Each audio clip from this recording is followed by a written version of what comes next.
ng buhay mga bossing. Ngayon ay magkitesting tayo. Hello sir. Good sir.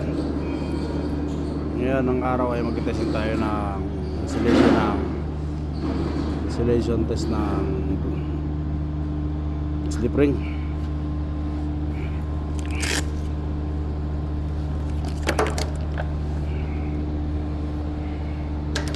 Bali nga pala yung slip ring na ito, ginagamit sa 5.3 mega ohms na WEG motor, WEG. Bali nga pala mga bossing, wala yung ano na ito, yung lead na ano sa positive, kaya yung blue gagamitin natin. Connect natin yung isa dito sa block. Siyempre yung black kasi sa earthing yan, no mga bossing, no? Yan, no? Ito earthing yan.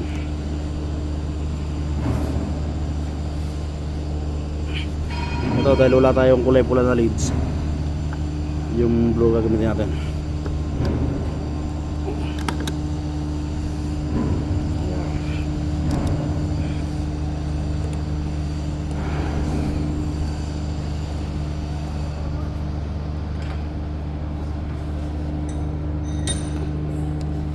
Sigurado ilo natin na hindi magdikit yung mga wire dahil baka mag short at hindi natin mamalayan tama pala yung reading. So ito namang blue, lagay natin sa face. Yan. Bali nga pala mga bossy, para makasiguro tayong okay yung megar natin, i-short muna natin, isama natin dito sa earthing. Ayan. But tingnan din natin kung nagko-contact siya. Ayan, bali mo kasama yan. Tayo natin panda rin. Set natin ang PI mga bossing para 1 minute over 10 minutes. PI nakalit ang polarity index mga bossing. Bali hinto yan pagka after ng 10 minutes. At ito nga pala, set natin ito ng, kasi 6.6 kilovolt to, kahit set lang natin ng 1 kV. Ayan, 500 volt. Ayan, lumalabas yung mga bossing, oh. At ito na 1 kV. Ayan, 1000 volt. Lagyan natin ng ilaw mga bossing. Itong ilaw nyan. Ayan. Ngayon start natin. Dapat yan mga 10 kilo ohms lang yan mga bossing, kasi naka-short dito, oh. Ilong press lang natin to mga bossing yung test. Ayan. Gumagana na yan mga bossing. Bali ito nga pala pinakamagandang pang insulation test mga bossing. Kung nagkitrip yung mga main motor nyo o MB motor, ayan, 10 kilovolt lang siya mga bossing. Hindi siya tataas, hindi siya bababa. Kasi last reading yan mga bossing sa HC Megar. So it's okay, no mga bossing, no? Pero hindi na siya, itong kamay na to, napapansin nyo yan, hindi siya umaangat, ito hindi siya umaakyat. Kaya fixed firme lang siya doon sa 10 kilovolt. So stop muna natin kasi may kuryente pag ginawakan natin yan mga bossing. Magigat tayo palagi, i-off muna natin. Ito, isang pindot lang off yan pag nag-steady yung ano yan, nag-steady yan, mawala ilaw. So ilipat na natin ito dito, line to ground tayo mga bossing. Yan.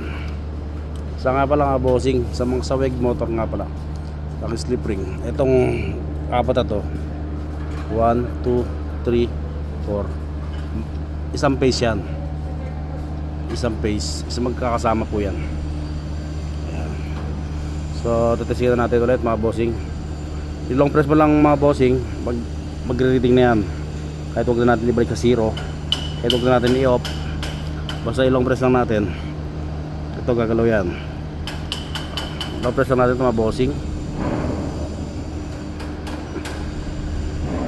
Ayan, pag i-blink na yung ilaw, makikita nyo mga bossing yan, oh. Umakit yung ano. Dito yung araw. Ano. Bali na sa ano na 100 giga ohms. Ayun, 132 giga ohms mga bossing, oh. Napakataas. Bali nga pala mga bossing, ang acceptable natin sa mga slip ring at least 1 mega ohm. 1 giga ohm. Sorry. 1 giga ohm mga bossing. Huwag po tayong bababa sa 1 giga ohm. Makasiguro po tayo ang kondisyon ng motor natin ay maayos, nasa kondisyon. Bali nga pala mga bossing, just in case na bumaba yung insulation, na ayan, pagka test nyo ng Megger, bumaba yung insulation nyo, i-try nyo pong i-try nyo po muna i-preheat yung side ng slip ring. Baka kasi gawa ng may moisture. Ang moisture kasi isa sa nagpapabagsak ng mga yan, insulation resistant ng slip ring. Kaya lagyan po muna natin ng heating element sa kabilang side para po uminit. Mga 3 oras, tapos test nyo ulit. Basta pa pag nagtumas na yung ampera, yung ano niya, yung insulation resistant niya, umaakit na at na-reach niya na yung mga 1 giga ohm, na pwede na po yun. Kaya mga bossing, bali nga pala mga bossing, hihinto yan pag naka 10 minute na, kasi nakaset yan dito sa polarity index natin. 1 minute over 10 minutes yan.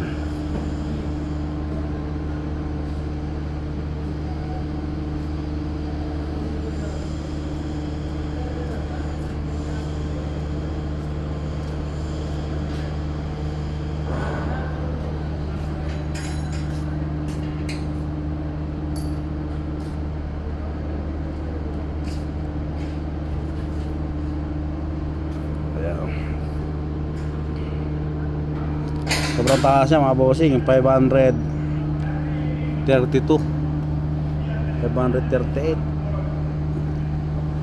may giga ohms. Ayan, mapapansin nyo yung G at saka yung symbol ng ohms. Bali nga pala mga bossing, ang polarity index na yan, lalabas yan pagtapos ng 10 minute. Yung first 1 minute, multiply nyo lang, subtract nyo lang sa sa last result, lalabas yun dyan. Kung 132 kanina mga bossing, nakikita nyo naman kanina 132. Tapos ayan, 132. Tapos kung ang last reading yan, supposing 245, ayan 260, i-subtract nyo lang po yan mga bossing sa unang reading.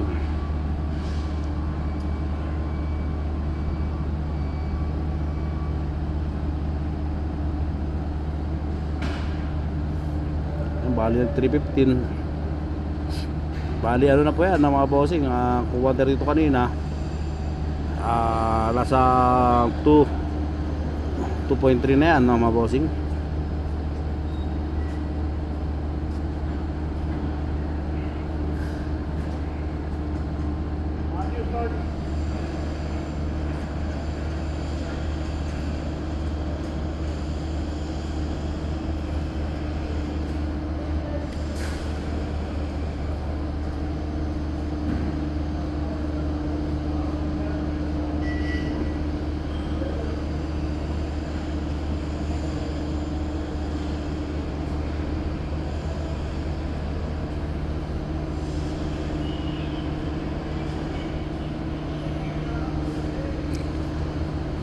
Ayan, bali nasa ano na yan, 3 giga ohms, no mga bossing, sa yung polarity index nya, no.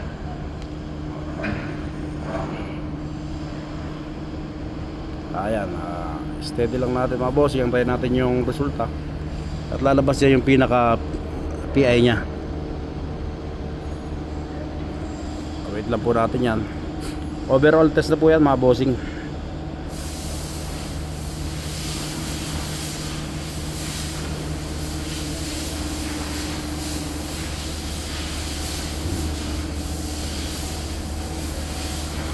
Bali 5:13 minutes pa lang.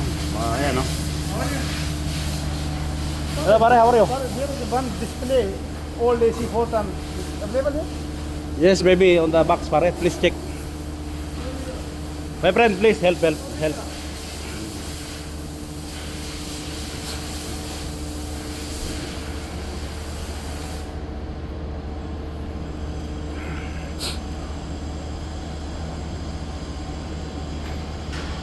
Mga boss, ipapakita ko sa inyo para makita nyo yung pinaka final result nyan. Result. Bali nga pala mga bossing, ito HT Mega natin, napakagandang klase na ito na insulation tester.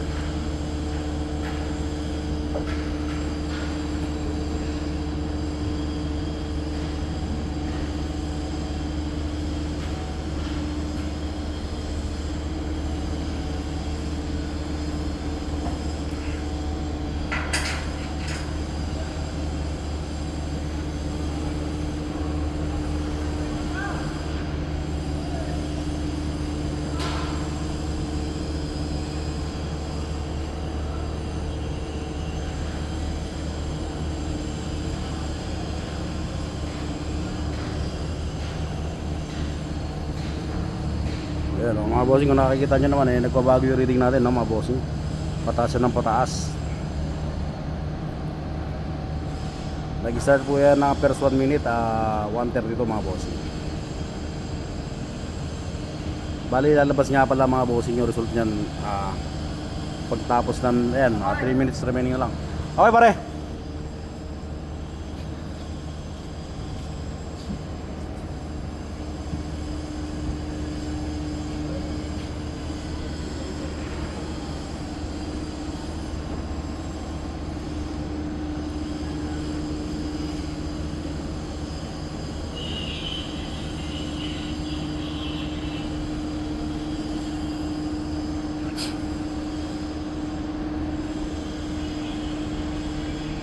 Bali nga pala mga bossing, yung lahat ng terminal na yan, itong apat na ito magkakasama kasi ito ito magkakasama, yung apat na yan magkakasama rin. Bali lahat po yan titest natin sa line to ground. Check po natin ang line to ground. Bali tapos po natin i-check ng line to ground, kasi ito ililipat natin doon at pagkatapos ng 10 minutes lilipat na naman natin sa kabila. Pagkatapos po matapos yan, ito earthing po, ililipat natin ng face to face po yan. Bali meron dyan isa, meron din dito isa. Pagkatapos po yung 10 minutes, ito naman ililipat natin sa may kabila. At pagkatapos naman yung 10 minutes, ito naman ililipat natin sa kabila. Para po lahat po ay natest po natin yung insulation nya. Yan, bali yan na po.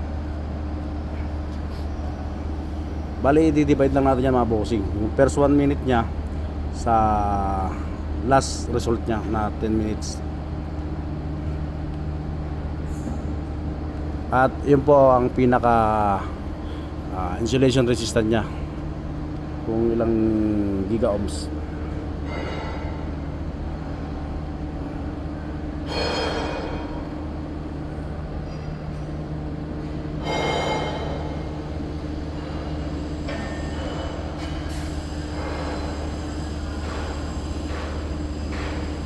Ayan po, bali kung ganyang kataas, bali 515, bali nasa 3.5 siguro mga bossing, no? 3.5 giga ohms. So try lang po natin ng resulta. Kasi 132 divide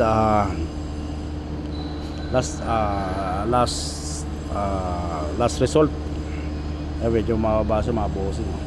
So napataas po yan mga bossing. Bali nasa 3 giga ohms, at least 3 giga ohms mga bossing.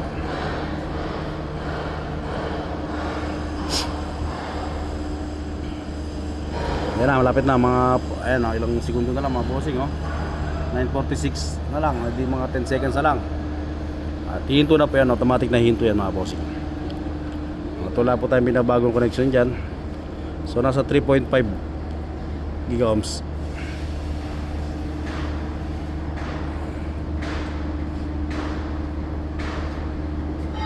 Ayan, 1.6 nga lang mga bossing, Pasensya na kayo sa ano ko.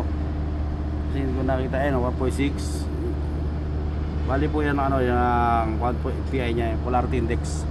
Yan po ang last reading yan. Bali 1.61 decams yan mga boss. At yun, sana po ay nakapagbigay ako ng konting kaalaman sa pag-test ng insulation gamit ang ating Megger insulation tester sa pag-test ng slip ring. At nga para mga bossing, pwede natin ting gamitin sa mga winding ng malalaki, tulad ng transformer, mga MB motor, yung mga HT motor. Pwede po natin gamitin yung mga bossing. At magandang ano to, magandang tester to mga bossing, para makaiwas tayo para mas madali natin ma-identify yung ma-rectify yung problema. Yeah, mga bossing. Yan na, minto na siya mga bossing. Yun, hanggang dito lang ang video natin for today mga bossing. At mag-ingat tayo palagi at magandang buhay.